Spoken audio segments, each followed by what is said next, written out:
The moment Noah Kingsley stepped into the Alien Sphere lounge, time itself seemed to hesitate.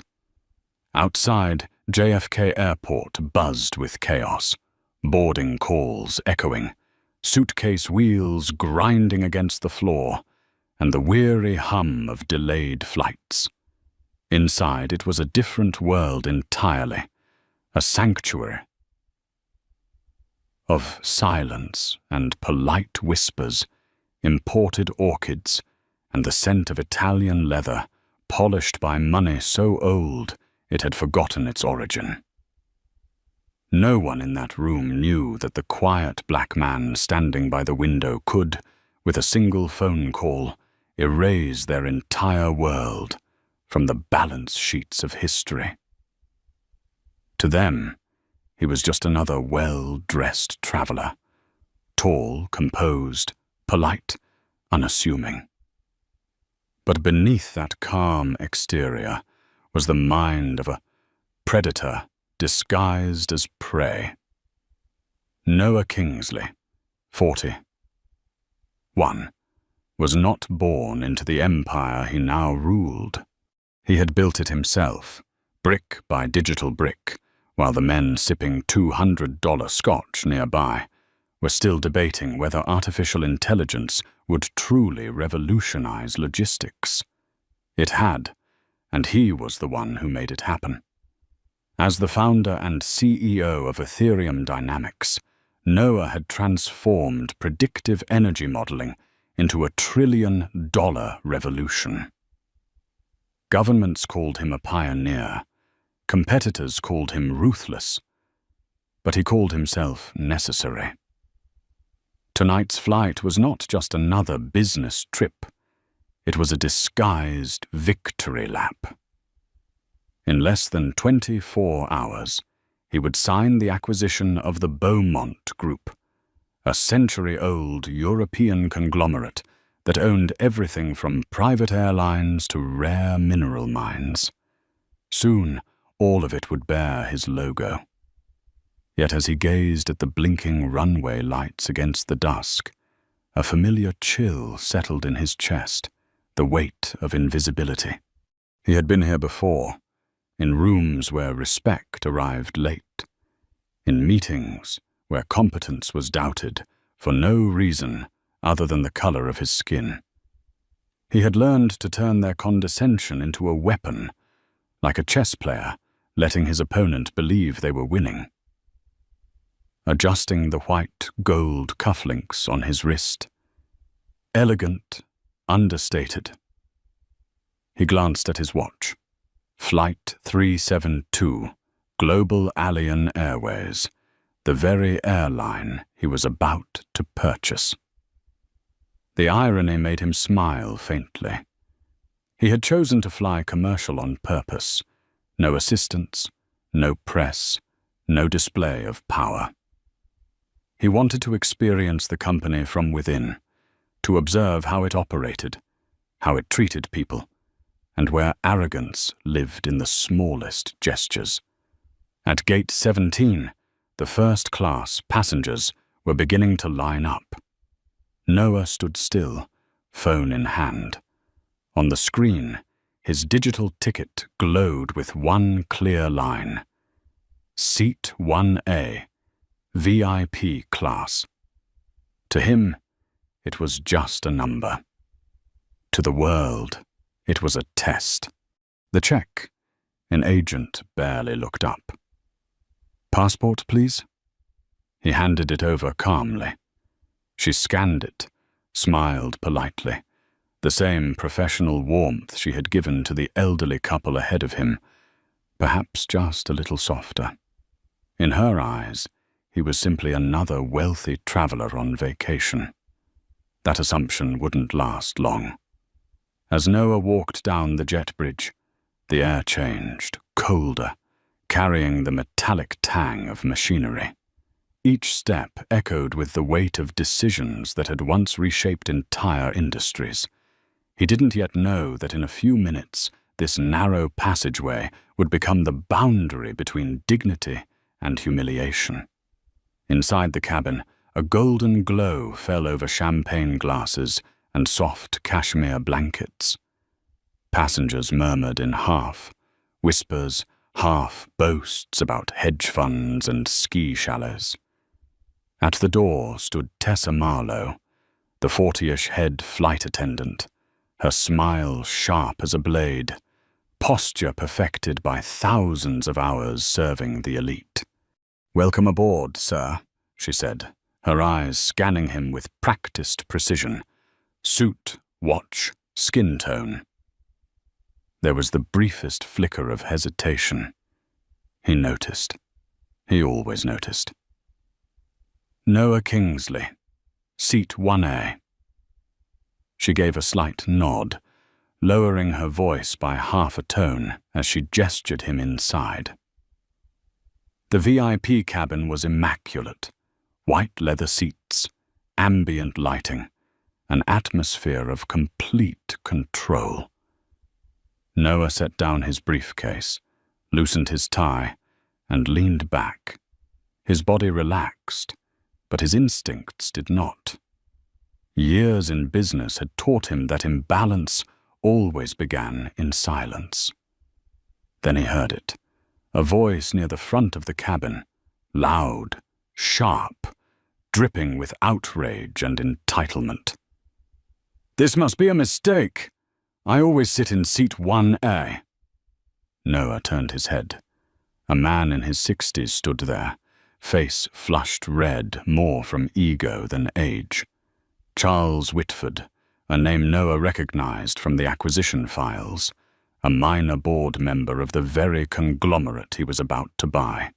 His voice rose with every word, his gestures growing theatrical. The flight attendants bowed their heads, apologizing, double-checking devices. Tessa's polished smile returned, but this time it was directed at someone else. Noah lowered his gaze back to his book, though his jaw tightened. He had seen this play too many times before. Different stage, different actors, same script. He knew what came next. A polite request, a small misunderstanding, an assumption that certain seats belonged to certain kinds of people. And as he turned the page, a sharp, dangerous thought slipped through his mind. If they were about to make that mistake, they were going to learn exactly what it would cost. "Excuse me, sir." Tessa's voice was soft, but there was a thin layer of steel beneath it. Noah looked up, his eyes meeting hers, not quite hostile, but certainly not equal. "It seems there's been a system error with our seating arrangement," she said, avoiding his gaze. "Your seat, 1A, appears to have been double booked." Noah set his book down, a finger still marking the page. "It's not a mistake," he replied, calm and steady. "I confirmed this seat this morning. The ticket is still active right here." He lifted his phone, the blue screen clearly displaying Kingsley, Noah, seat 1A. But Tessa didn't look. Instead, she turned slightly toward Charles Whitford, who stood behind them, his face flushed with the outrage of a man convinced the world had wronged him. "I understand, Mr. Whitford," she said, in a lowered, respectful tone. "This must be a technical issue. I'll take care of it right away." Noah leaned back, his hand brushing against the smooth white leather of the seat. He heard every word. And deep inside, a familiar feeling rose again, the bitter awareness of having to justify his right to exist in a space he had paid to occupy. When Tessa turned back to him, her smile was gone. "Mr. Kingsley," she said, her voice now cold, "I'm very sorry, but this passenger is a Diamond Medallion member of Global Allian. According to policy, seat 1A is reserved for our highest tier clients." Noah looked straight at her, his expression unshaken. What policy states that? It's an internal regulation, she replied quickly, her lips trembling slightly, the telltale sign of someone lying before they even believed their own words. Internal regulations cannot override a paid booking, he said, his tone lower now but heavy with authority. I paid for this seat, and I am sitting in it. Charles snorted, his mouth curling into a smirk. Now, young man, he said in the patronizing tone of someone who'd spent a lifetime giving orders. There's no need to make a scene. They'll find you another seat, 4C maybe. I've sat in 1A for 15 years. The words young man struck like a slap, not loud, but enough to drain the air from the cabin. Noah took a slow, deliberate breath. 1, 2, 3. He turned toward Charles, his gaze steady. First, he said clearly, you don't have the right to call me young man. Second, I'm not arguing. I'm sitting in my assigned seat. The cabin fell silent. Tessa flinched slightly. Passengers began to glance over, half curious, half entertained. Under the soft light, Noah sat upright, his face composed, but in his eyes, anger didn't flare. It crystallized, cold and sharp as steel. Sir, Tessa began, tension creeping into her voice. I need you to cooperate. We have to resolve this before takeoff. Noah's reply was gentle but firm. And I need to remain seated in the place I paid for. If you continue to disturb me, I'll be filing a formal complaint. The words froze the air around them. Tessa blinked, her throat dry. Inside her mind, everything tilted. She couldn't understand why this passenger refused to yield. Most would have backed down by now. But his eyes, they were different. They made her feel as though she was the one being judged. She stammered, "You're being aggressive." "No," Noah said. "I'm simply not backing down." From the row behind, Charles let out a mocking chuckle. "You're making trouble for the entire plane." Noah tilted his head slightly and replied, "No, sir. I'm just not letting anyone take what's rightfully mine." Tessa turned away, her face flushed with a mix of embarrassment and anger. She strode quickly toward the cockpit, the sound of her heels striking the narrow aisle like small bursts of thunder. "Get the captain," she told the junior attendant, her voice shaking with indignation. "We have a non-compliant passenger." Meanwhile, Noah sat still, eyes on the window. He no longer saw the runway, only his own reflection in the glass. A man doubted simply because no one believed he belonged there. He brushed a thumb along the edge of his watch and allowed himself a faint, humorless smile. Soon, they would know just how costly their mistake truly was. Outside the cabin door, the sound of approaching footsteps grew louder. Captain Walter Briggs was on his way toward him, and with him came an entire system of bias about to ignite the most expensive scandal in aviation history. The first-class cabin door swung open, and with the metallic echo that followed, the air inside seemed to change color. Captain Walter Briggs, broad-shouldered and imposing, stepped in like a general entering his battlefield. He carried with him a cold kind of authority, the kind built from years of giving orders, not listening to them. Tessa followed close behind, her face flushed, her breath quick and uneven. "Captain, that's him," she said, her voice still trembling. Passenger in 1A. He refused to comply. We can't take off. Briggs glanced at her, nodded once, then turned to Noah. His eyes swept over him like a scanner. Dark skin, tailored suit, calm gaze. He saw everything except the truth. "You're Kingsley?" he asked curtly. Noah nodded slightly. "Yes." "I'm told you're sitting in the wrong seat." "No," Noah replied, setting his book down.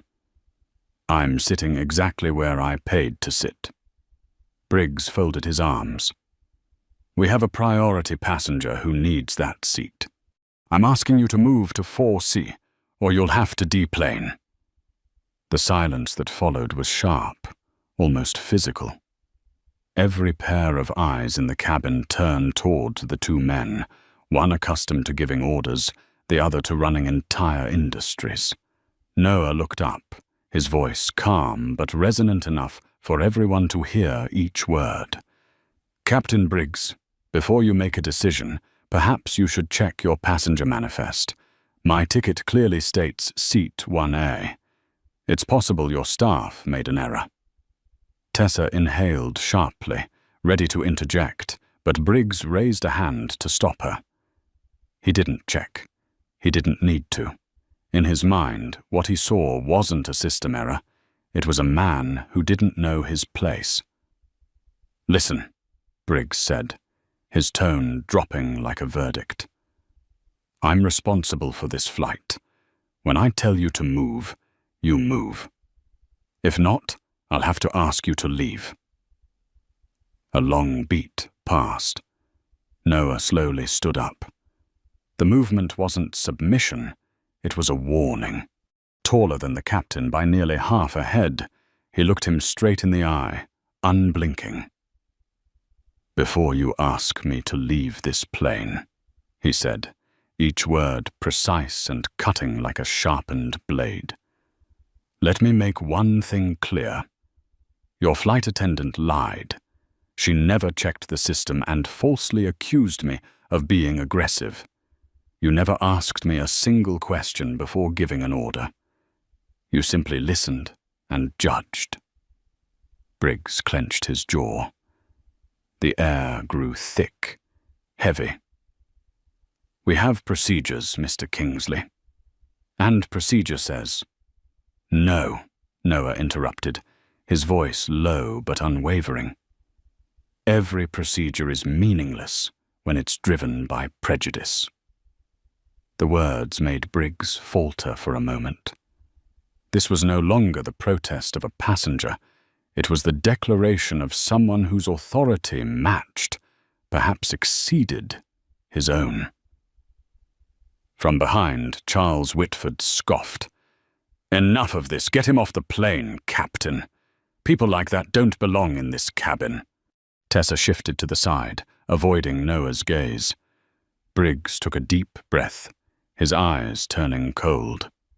"Security will be here shortly. I won't let one uncooperative passenger delay my flight." Noah looked around. Faces pretended to stay buried in their phones, but every ear was listening. Some were recording. Others watched him with a mix of sympathy and fear. He spoke softly, but his words carried like a tremor through the cabin. "You can call security. But remember this, when they escort me off this plane, they won't just be removing a passenger. They'll be removing the future of the very airline you work for." Tessa frowned, not understanding. Briggs let out a short, dry laugh. "I don't care who you are." Noah's eyes hardened like steel. "That's exactly the problem, Captain. You should." Two security officers appeared at the door, their tone flat and firm. "Sir, the captain has requested that you leave the aircraft." Noah said nothing. He picked up his carbon fiber briefcase, the cabin light glinting across its surface like a pulse of electricity. He looked briefly at Tessa, who stood frozen, gripping her tablet so tightly she hadn't realized she'd never opened it. "There's no need for force," he said calmly. "I'll go." He stepped out of seat 1A and walked down the narrow aisle in utter silence. Only the distant hum of the engines filled the space, along with the bowed heads of passengers, not in respect, but in shame. Charles leaned back, satisfied. Finally, some peace. Tessa swallowed hard, a chill running down her spine. There was something in that man's eyes, calm yet utterly unforgiving. Briggs turned away, unaware that in the very moment he believed he had restored order, he had just shattered an entire airline empire with 2 words: "Get off." The sound of the cabin door closing behind Noah echoed like a verdict. He walked down the metal jet bridge, 2 security officers flanking him. No one spoke. They didn't need to. Everything, from the cold flicker of fluorescent lights to the faint gusts of air slipping through the cracks, carried the same message. He was being removed. At the gate, the older officer turned to him, his voice softening. "Sir, we understand this is unfortunate, but the captain has full authority. You can speak with the service desk to rebook your flight." Noah looked at him, his gaze so calm it unsettled the man for a brief moment. "No need," he said slowly. "You're just doing your job, and now I'll do mine." The 2 officers nodded and walked away, leaving Noah standing alone amid the stream of passengers rushing to their own destinations. Overhead, the flight board flickered. Flight 372 to Zurich. Delayed. A cold breeze swept through. He didn't move. There was no anger, no outrage, only a sharp, glacial clarity. He opened his briefcase and pulled out a matte, black phone, encrypted for executive use. His fingers moved swiftly. Just 3 words: Lila Navarro. The call connected after 2 rings. "Boss?" came a woman's voice, low, steady, intelligent. "You're en route, right? We need you in Zurich before 10 a.m. "Change of plans," he said. A pause. "What happened?" Noah looked out through the glass wall, where the Global Alien Airways plane still sat idle on the tarmac. "I just had a live assessment," he said evenly, "and they failed it spectacularly." On the other end, Lila straightened. "You mean Beaumont Group's airline?" "That's right." "And note this down exactly," Noah said, eyes fixed on the window where the runway lights blinked through the darkness. "Ethereum Dynamics will proceed with the acquisition of Beaumont Group, but only on one condition, that they immediately divest Global Alien Airways from their assets." A heavy silence filled the line. "You want to cut the airline out of the deal?" "No," Noah said, his voice low and razor-sharp. "I want it erased from existence." The sound of a keyboard clattered faintly through the receiver. "Official reason?" Noah gave a faint smile, the kind of smile belonging to a man who had just discovered the perfect leverage in a high-stakes game. "Write this. Due to a critical failure in corporate culture and customer service protocols, resulting in complete loss of confidence in the brand's integrity, as witnessed firsthand by the CEO of Ethereum Dynamics." Lila exhaled, her tone a mix of awe and disbelief. "That's a killing blow. They'll have to sacrifice the airline to save the rest." "Exactly," Noah said. "Send it now. Mark it top priority. Copy Henri Beaumont and the entire board, and loop in our legal division in Zurich." "Should I mention the incident specifically?" "No need," he said quietly. "They'll know." "Understood," Lila replied. "This message will reach them in 90 seconds. "Excellent," Noah said, then ended the call. He checked his watch. 9:14 p.m. The entire process had taken less than 2 minutes. 2 minutes to end a century. Old aviation dynasty. Through the thick glass, he could see figures moving inside the cockpit. The pilots who believed they'd won. The flight attendants pouring celebratory champagne for a smooth departure. None of them realized the ground beneath them was already cracking. A young airport attendant passed by, glancing at Noah with curiosity. The man stood still, not like someone who had been humiliated, but like someone waiting for lightning to strike. He slipped the phone into his jacket pocket and tightened his grip on the handle of his briefcase. In his mind, images replayed, the seat 1A, the contemptuous looks, the cold voices, and the words, "Get off." They were merely the spark. The explosion would consume the entire global alien empire. Somewhere across Europe's corporate networks, an email was being opened, the bold headline flashing like a decree. "Urgent. Revision of acquisition terms. Immediate divestment required." Noah looked at the aircraft one last time, the reflection of its lights burning like twin embers in his eyes. Then he turned, walking slowly, upright, without looking back. Behind him, Flight 372 still hadn't taken off, and it never would again. 9:16 p.m. in New York. And more than 3,600 miles away, an elegant dinner in Paris came to a halt. Inside the candlelit dining room of Henri Beaumont's Parisian estate, a servant had just finished pouring Bordeaux wine when the phone on the table buzzed with a distinct vibration. Henri frowned. Only one person in the world used that custom vibration to reach him, Evelyn from the investment board. He swiped the screen. On the black background appeared a message that froze his blood instantly. "Urgent. Revision of acquisition terms. From Lila Navarro, head of M&A, Ethereum Dynamics. Subject, immediate divestment of Global Alien Airways required." Henri sat motionless. He read each line slowly, as if every word was a knife driving into the legacy of his family. Due to a catastrophic failure in corporate culture and customer service protocols, leading to a fundamental loss of confidence in the asset's brand integrity, as personally witnessed by CEO Noah Kingsley. The glass in his hand trembled, slipped, and shattered on the marble floor, like the breaking of fate itself.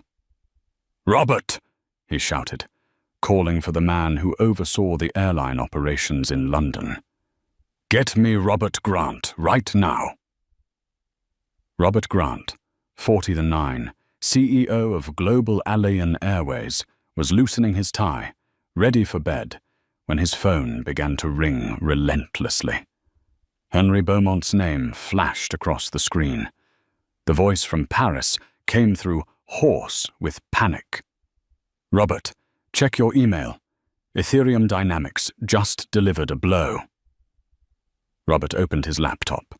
As his eyes scanned the words personally witnessed by the CEO, his heart sank. "Oh God," he whispered. "Kingsley." Henri barked. "What happened with Kingsley? Where is he?" "JFK," Robert replied. "He was scheduled on Flight 372 to Zurich tonight." Henri's voice cracked. "And when they say witnessed personally, what does that mean? What did he see?" Robert glanced at the wall clock. 2 a.m. London time. The flight hadn't departed. He immediately called operations. "Get me Flight 372's status now." A trembling female voice answered. "Sir, the aircraft is still at the gate. There was a small issue with a first-class passenger. We're investigating." "Dear God," Robert cut her off. Was that passenger's name Noah Kingsley? The silence on the line was enough to confirm everything. He gripped the phone tighter and called Henri back. "I know what happened." "He was insulted, wasn't he?" Henri nearly hissed. "It seems so," Robert said, his voice rough. "If he was just thrown off our plane, the deal is dead. Not just dead. It's buried." Henri jumped to his feet, his chair clattering to the marble floor. "No, we have to stop this. If they circulate those new terms to the board, the entire conglomerate will collapse within 18 months. Robert swallowed hard, sweat slicking his palms. "I'll call operations at JFK. Keep that plane on the ground. Pull it back. Lock it down. Don't let it leave the gate." At that very moment, David Chen, the night operations manager, received a frantic call from London. "Hold Flight 372, Robert Grant shouted through the line. "Do not let it take off. I want the captain on the line now, and listen carefully. The passenger removed was Noah Kingsley. If you don't get him back on board, Global Alien is finished." David froze, his pulse pounding. He dropped the headset and bolted from his office, shouting across the terminal, "Stop the pushback! Hold position!" The warning siren blared. The jet bridge, which had just been detached, slowly rolled back toward the aircraft.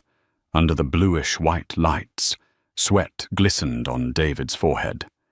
He had no idea what had just happened, only that some mistake was now consuming his entire career, and possibly thousands of others. The engines, moments from roaring to life, powered down completely. Passengers looked up in confusion. In the cockpit, Captain Briggs scowled and barked into the intercom. "Ground control, what's going on? We're cleared for departure." The response crackled through with distortion. "Hold position, Captain. Orders from headquarters. A company representative is en route." Tessa looked out the window, her heartbeat quickening. The jet bridge was moving back into place. She didn't understand. She couldn't. But an icy dread crept up her spine, the unmistakable sense that a storm was coming, and she was standing at its center. Back in the Paris mansion, Henri Beaumont was frantically calling every board member he could reach.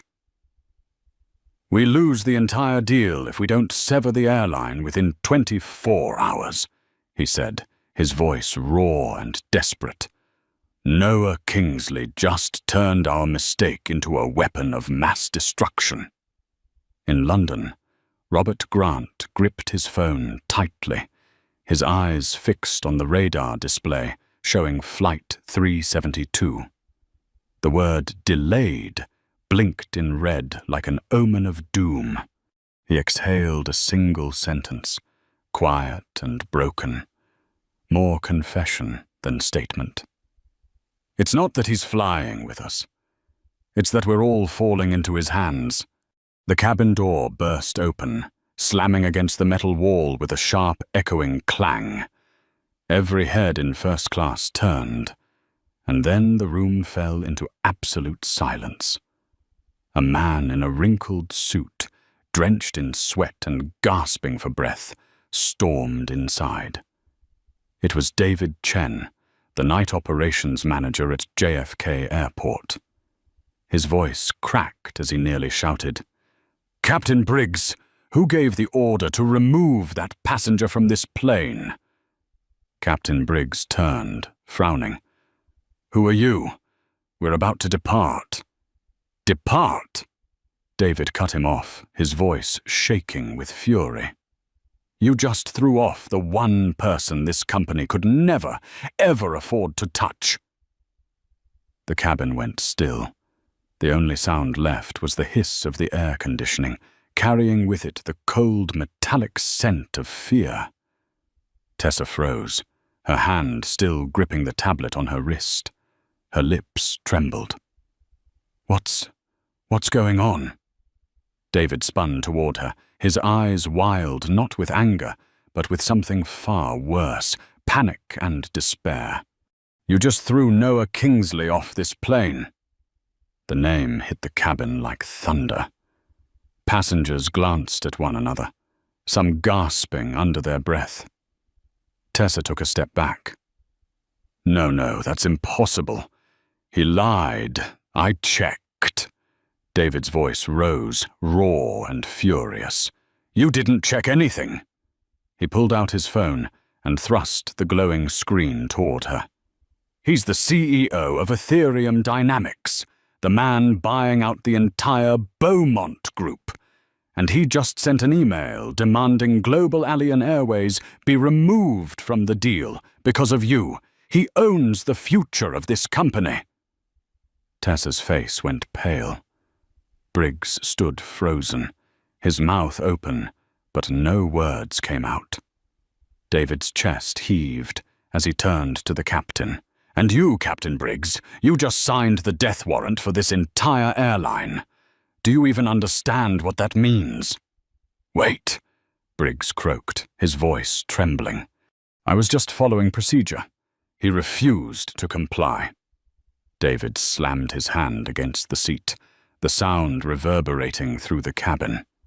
Refused to comply? You kicked off the man who's buying your company.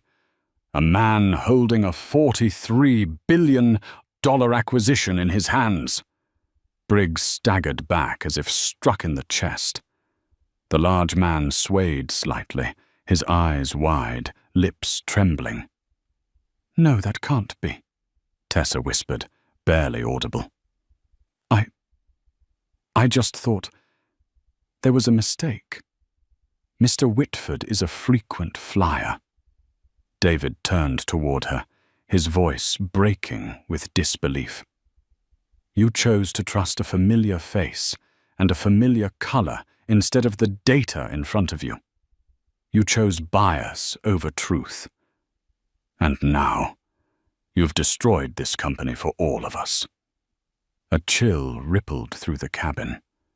Richard Whitford, the man in seat 2B holding a glass of champagne, suddenly felt the air drain from his lungs. He looked at David, forcing his voice to stay even. This is an internal matter. David's eyes burned as he cut him off.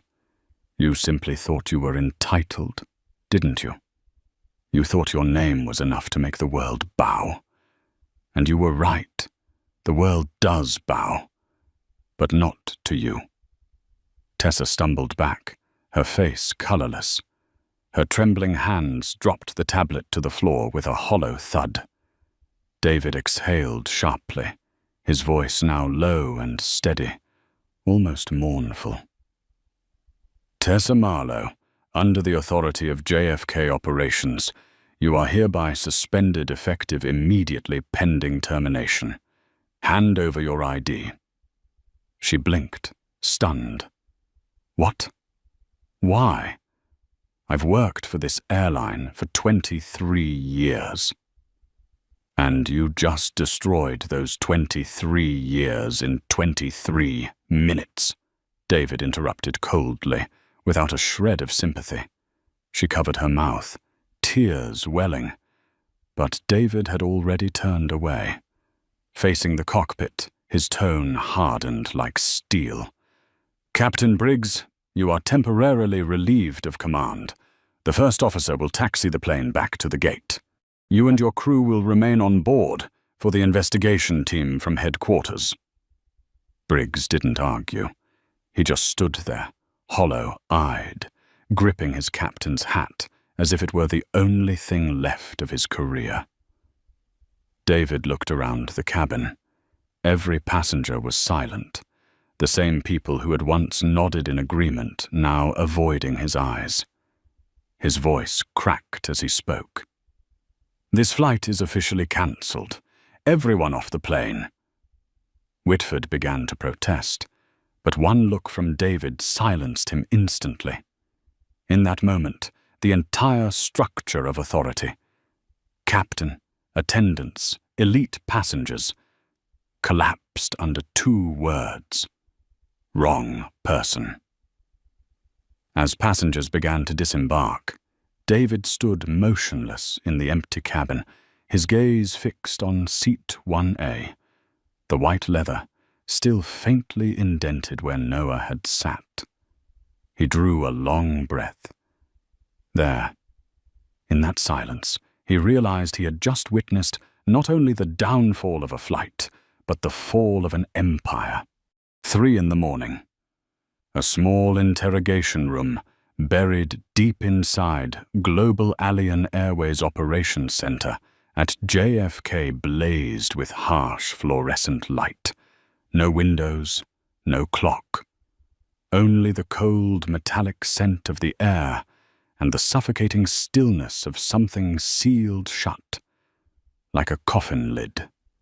Tessa Marlowe sat across from a human resources representative, a woman in glasses whose expression was as unreadable as a mask. In front of Tessa lay a single sheet of paper, printed and ready, waiting only for her signature. "Ms. Marlowe," the woman said evenly, her voice devoid of emotion. "Under Article 12, Section C of your employment contract, you are hereby terminated effective immediately for actions resulting in severe damage to the company's reputation and financial interests." Every word cut through Tessa like a blade. She lowered her head, fingers tightening around the edge of the table. I've worked here for 23 years. I've never been disciplined." The woman didn't look up. "And today, you cost this company a $43 billion deal." Tessa let out a choked sob. "I didn't know. How could I have known who he was?" The HR representative gently pushed a box of tissues toward her. "That's precisely the problem, Ms. Marlowe. You weren't supposed to know. You were supposed to treat every passenger with the same respect." Tessa broke down, her sobs echoing off the sterile walls. The woman stood, gathering the document. "Security will escort you out. Your personal belongings have been packed." Tessa glanced around the empty room, nothing but white light and a red recording light blinking from the corner. 23 years reduced to a single cardboard box. The next morning, when she walked out of the airport, the sky was dull grey, and the wind carried the heavy smell of jet fuel. Her phone buzzed non-stop, hundreds of messages, thousands of notifications. A video had gone viral. The camera angle was slightly tilted, but the image was painfully clear. Tessa standing before seat 1A, her voice sharp, saying, "Sir, your tone is becoming aggressive. I'm trying to help you." The clip spread like wildfire. Within hours, millions of views, hundreds of thousands of comments. A hashtag emerged. #Gatekeeper of the skies. People mocked her, edited memes, even created dance parodies mimicking her voice. Each time she opened her phone, her name appeared alongside words of ridicule. This is exactly why airline service is so terrible. A perfect face for arrogance. She shut her phone off, but the damage had already escaped the screen. Neighbors avoided her. Her son came home from school with red eyes and whispered, They played your video in class." Her husband, always a quiet man, started sleeping on the couch.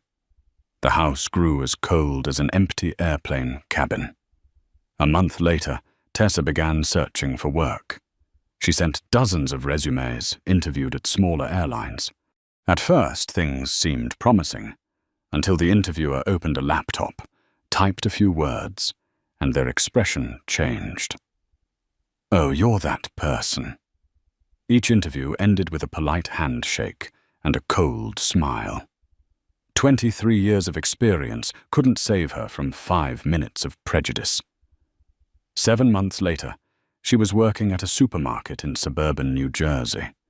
Her uniform was a faded red vest with a name tag that read Tessa, head cashier. Every day was the same. The beep of scanners, the smell of cheap plastic, the blur of impatient customers. One humid afternoon, a middle-aged man approached her register, carrying a cooler and a bag of ice. He wore a suit, a silver watch, the look of someone familiar. Tessa looked up, her breath catching in her throat. It was Richard Whitford, the man who had stood behind her in first class. His eyes glimmered with cruel satisfaction. He leaned in slightly, his voice dripping with mockery. "Looks like they finally found the right place for you, Tessa." Then he walked away, the sound of his shoes striking the floor like hammers against her memory. Tessa stood still, the receipt still in her hand, her vision blurring. She didn't cry anymore. There were no tears left. Only a cold understanding remained. This was the feeling she had once made someone else endure. Karma doesn't strike like thunder. It arrives like the steady beeping of a scanner, over and over, reminding her that justice sometimes wears the face of the ordinary.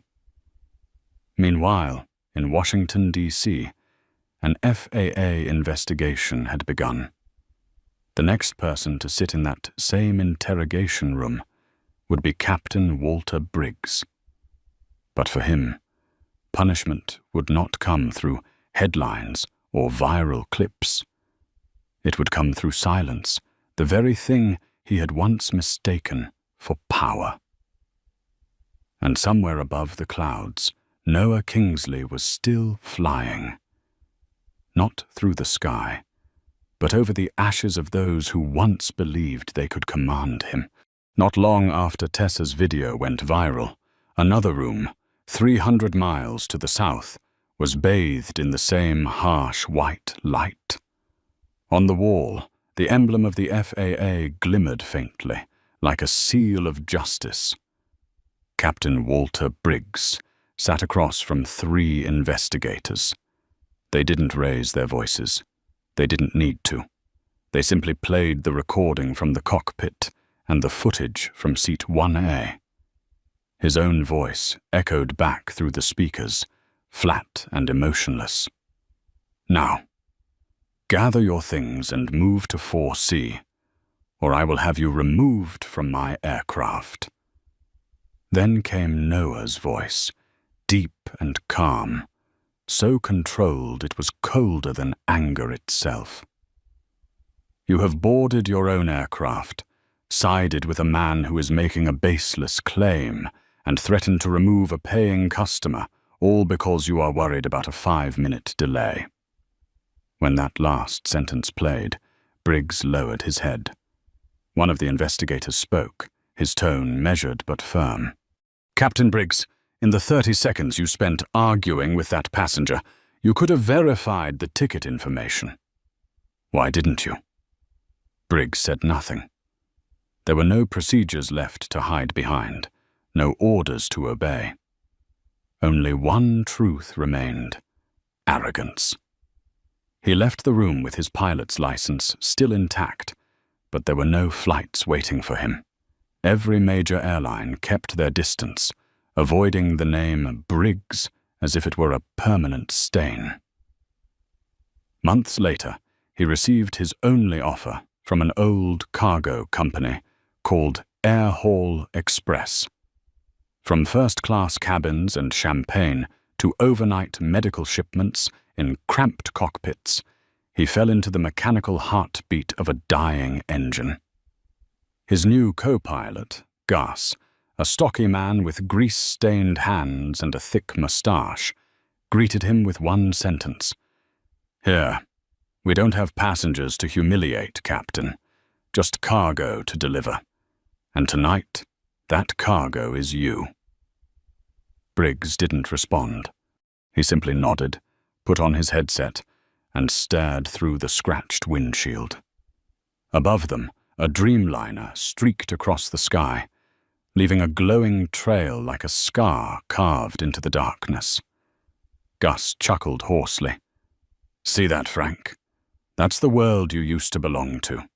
Now we're just truckers with wings." Briggs stayed silent. For the first time in his life, he truly felt small. One stormy night over the Rockies, the icing alarm sounded. Briggs calmly suggested a change in altitude, his voice still carrying the habit of command. Gus didn't look at him. "I fly this bird, co-pilot." The words were harmless on the surface, but to Briggs, they were a verdict. Every command he'd ever given to Noah now came back to haunt him, and this time, he was the one being told to get off. When they landed in Denver, Briggs stepped off the plane, removed his epaulets, and dropped them into a trash bin.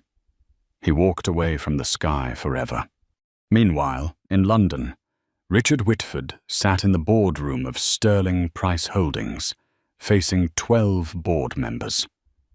Before him glowed a report bathed in red, over $12 million lost in the first week after the failed acquisition. No one spoke. Finally, the new chairman, a cold-eyed financier from an investment fund, slid a signed document across the table. "You should leave before we vote." Richard gave a weak laugh. "I'm a Whitford. I've sat on this board since before most of you were old enough to drink." The man's reply was glacial. "And that's exactly why we're losing.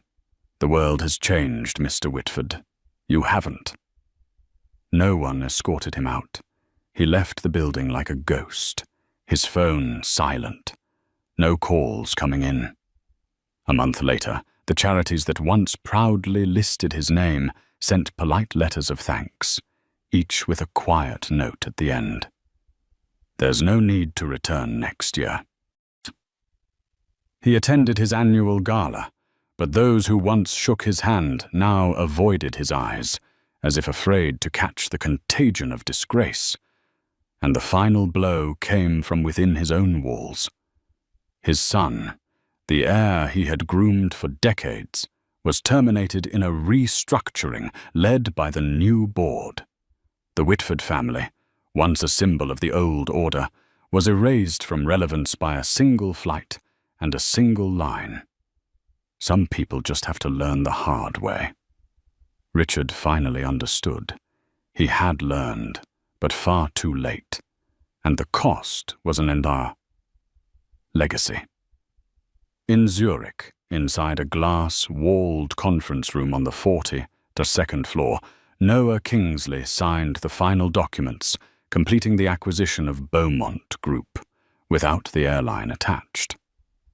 When he rose, camera flashes burst like lightning, and the next morning's financial headline read, "Ethereum Dynamics closes 43B deal with a new definition of accountability." Noah didn't celebrate.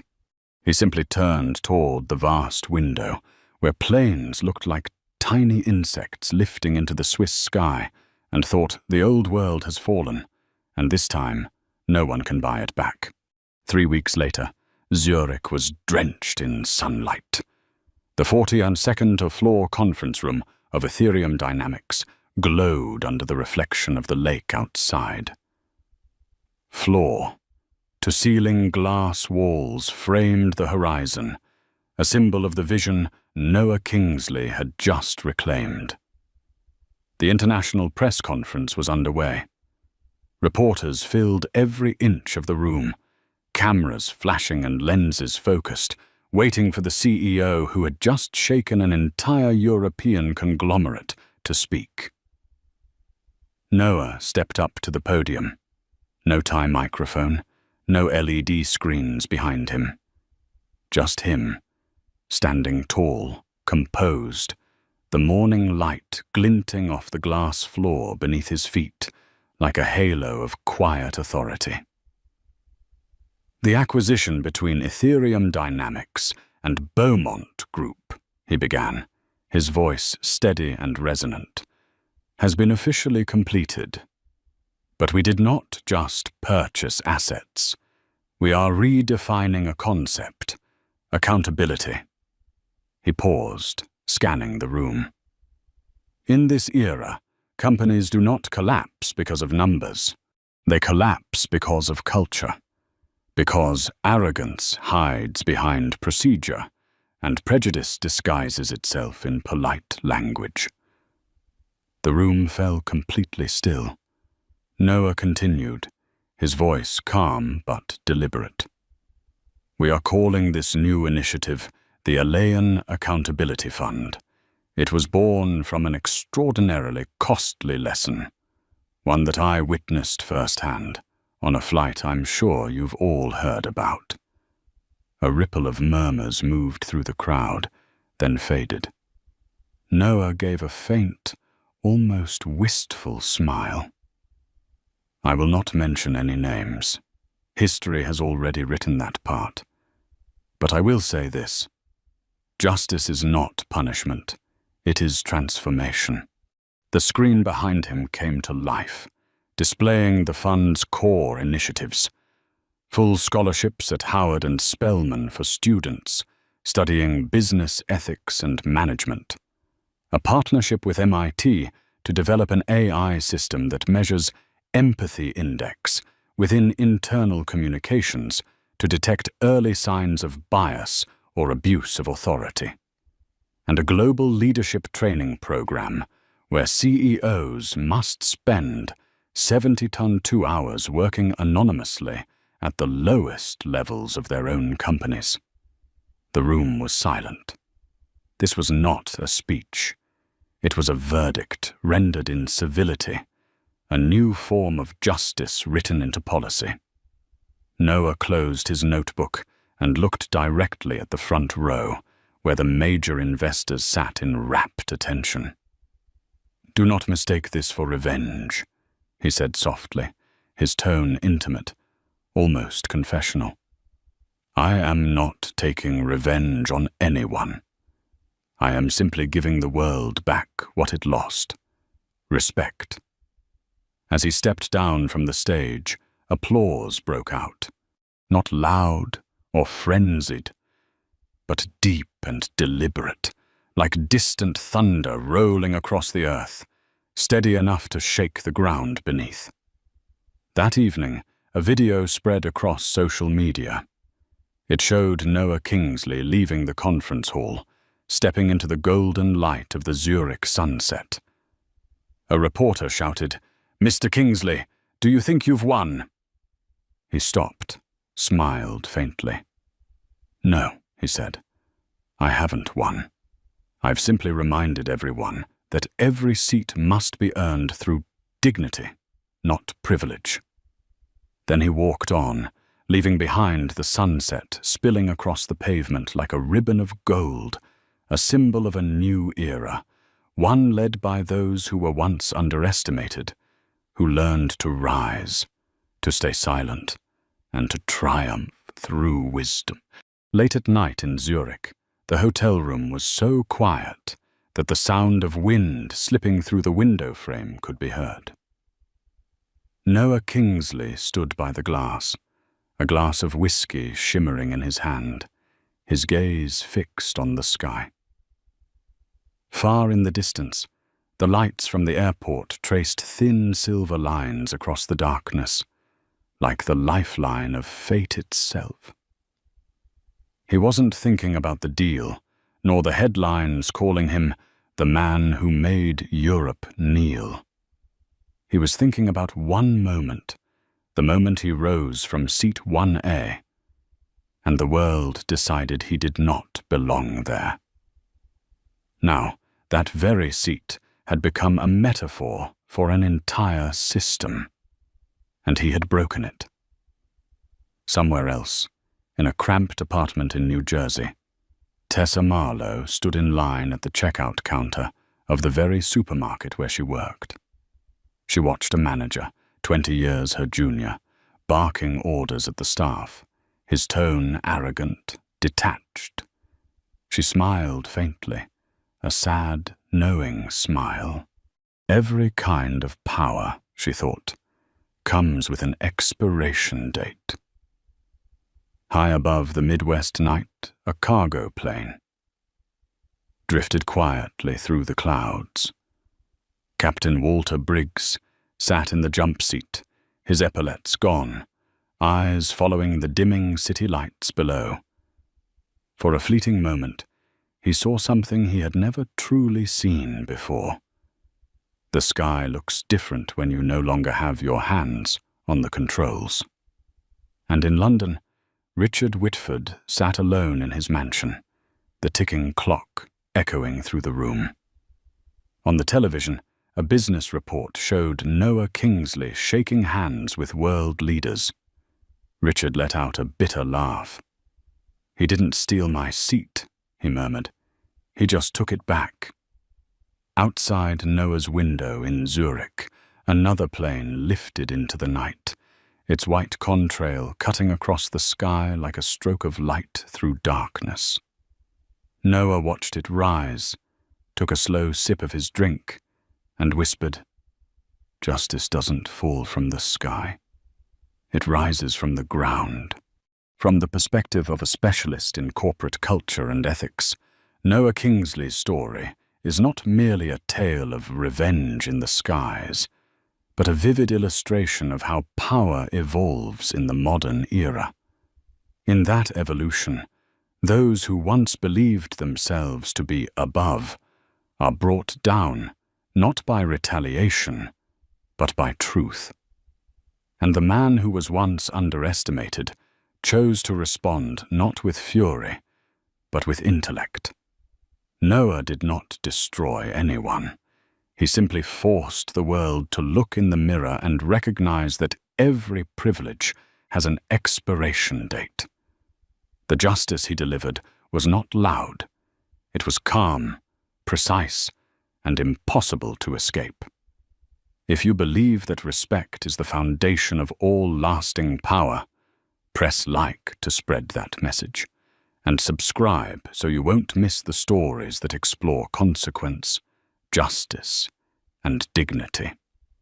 Before you leave, share your comment. I respect.